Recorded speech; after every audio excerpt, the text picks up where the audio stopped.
À l'hôtel, Flore rend visite à Pauline afin d'apaiser les tensions de la veille.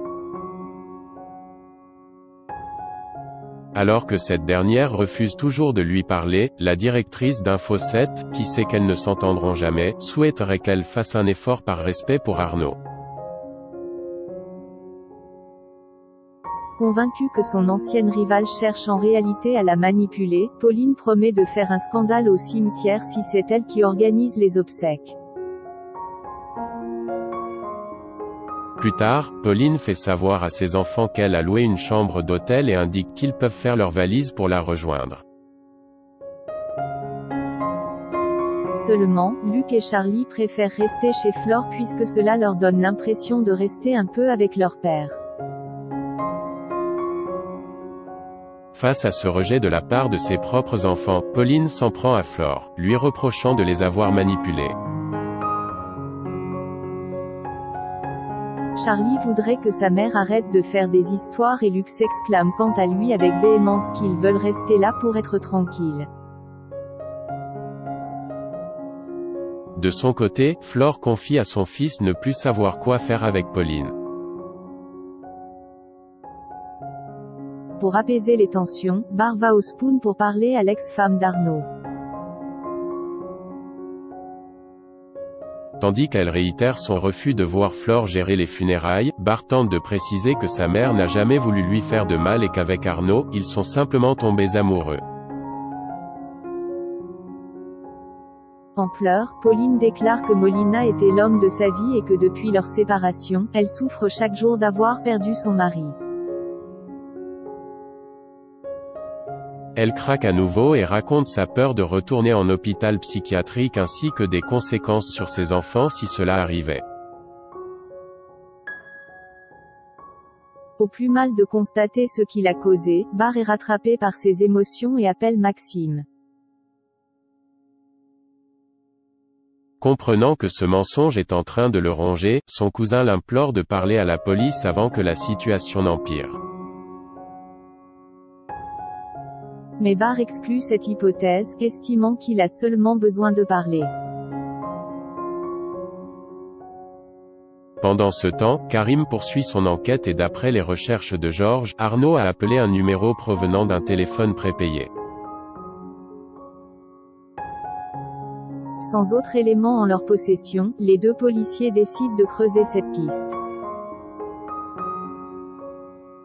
Pour sa part, Audrey, qui a compris que l'homme qui l'a payé était le directeur du port de Sète, a peur que la police remonte jusqu'à elle. Alors qu'elle questionne Ange pour savoir si la mort d'Arnaud est accidentelle, le docker rétorque que moins elle en sait, mieux ce sera. Et d'ajouter qu'elle ferait mieux de prétendre qu'ils ne se sont jamais rencontrés si la police venait à l'interroger. En fin de la journée, le médecin légiste informe Karim qu'il ne s'agit pas d'un accident et que même s'il n'y a aucune trace ADN sur le corps de la victime, un morceau de tissu, qui pourrait appartenir à son assassin, a été retrouvé.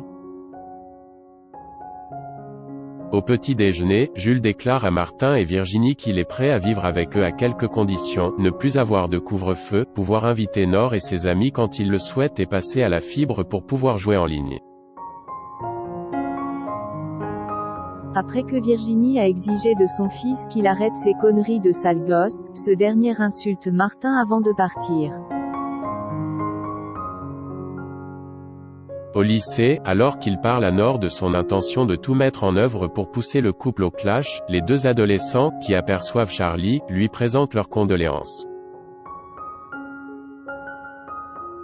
Jules a beau dire qu'il sait ce qu'elle traverse, la jeune femme ne désire pas être une victime et qu'on ait pitié d'elle.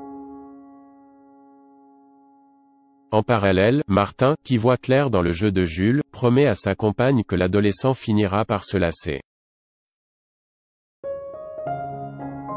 Quelques heures après, le couple s'apprête à prendre l'apéro lorsque Jules met sa musique à fond pour les faire craquer.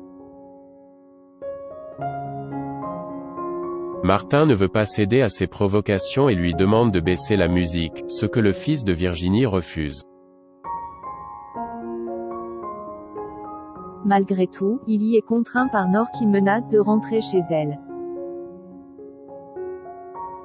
À Info 7, Chloé se questionne sur la provenance des ballons dans le bureau de son ami.